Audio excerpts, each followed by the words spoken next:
Help me to reach 2,000 subscribers. I still remember the sound of his laughter echoing in our kitchen the night he told me he was leaving. It wasn't cruel or mocking.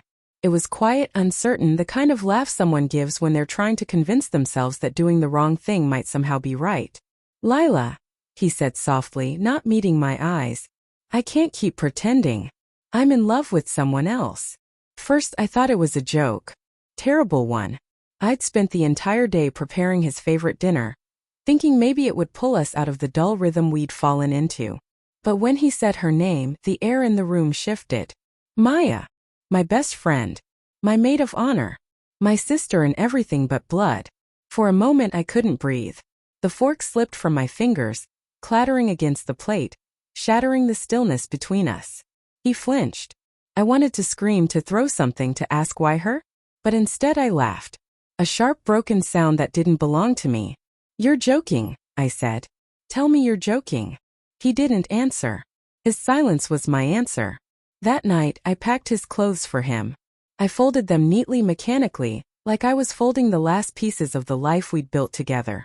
He tried to stop me, said we could talk. But I couldn't look at him anymore. Every time I blinked, I saw Maya's face beside his. Her soft smile. Her voice whispering secrets I thought only I knew. They moved in together a month later. People whispered about it, of course. Small-town gossip always finds its way into every corner. At the grocery store, at the coffee shop, even at church. I became that woman. The one who was left. The one whose best friend ran away with her husband. I deleted my social media accounts after I saw their engagement photo. Maya glowing in white, Daniel standing beside her. His arm wrapped around her waist like it had once been around mine. And yet, I couldn't hate them. Not completely. Maybe because I was still clinging to some version of Daniel that didn't exist anymore. Maybe because hating her meant admitting that our friendship had never been real. Months passed. Then, almost a year later, I heard through a mutual friend that Maya was pregnant. I remember sitting in my car after hearing the news, gripping the steering wheel until my knuckles went white. The idea of them creating a new life together made something inside me collapse. But buried beneath the pain was something else. An odd, guilty flicker of curiosity. Would she have a daughter? Would Daniel's child look like the one we used to dream about? I told myself it didn't matter. I had to move on. So I did. Or at least I tried. I went back to work full-time, took on extra projects, tried to fill the silence with anything that kept my mind busy. Then one morning, about a year and a half after Daniel left, I got a message. From Maya. My heart stopped. I hadn't seen her name on my screen in almost 2 years. I stared at the notification, debating whether to open it. But curiosity always wins, doesn't it? Subject, please. I need to talk. Her message was short, frantic. She said she needed to see me, that it was about something important.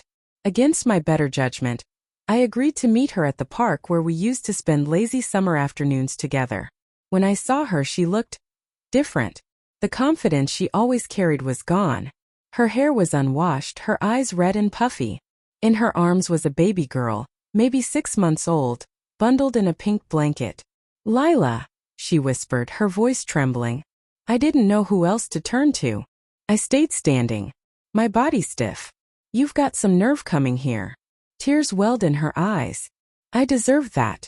But please just listen. She told me about the baby, how Daniel had started acting distant after she was born. How one night, he came home drunk and confessed that he wasn't sure if the baby was his. I told him he was crazy, she said, crying harder now. I told him it wasn't true. But he wouldn't let it go. He demanded a DNA test. I wanted to stop her, to tell her I didn't care. But something in her tone, desperation maybe, held me there. When the results came, she whispered, he left. I frowned. Why? She looked up at me with hollow eyes. Because she's not his. For a moment the world went silent. Even the wind stopped moving. He said he'd never forgive me, she continued, voice shaking. That I ruined everything. And he was right. I didn't know what to feel. Anger. Pity. Maybe both.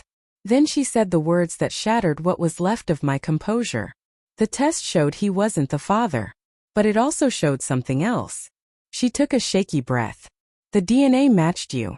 I blinked, not understanding. What do you mean, me? The lab ran an extended match because of the markers. Lila. She's your biological niece. My knees nearly gave out. That's impossible. Maya sobbed. It was your brother, Lila. I didn't mean for it to happen. It was a mistake. It was before Daniel and I ever got together, I swear. I didn't even know I was pregnant until later. My brother. The man who had been there for me through every heartbreak.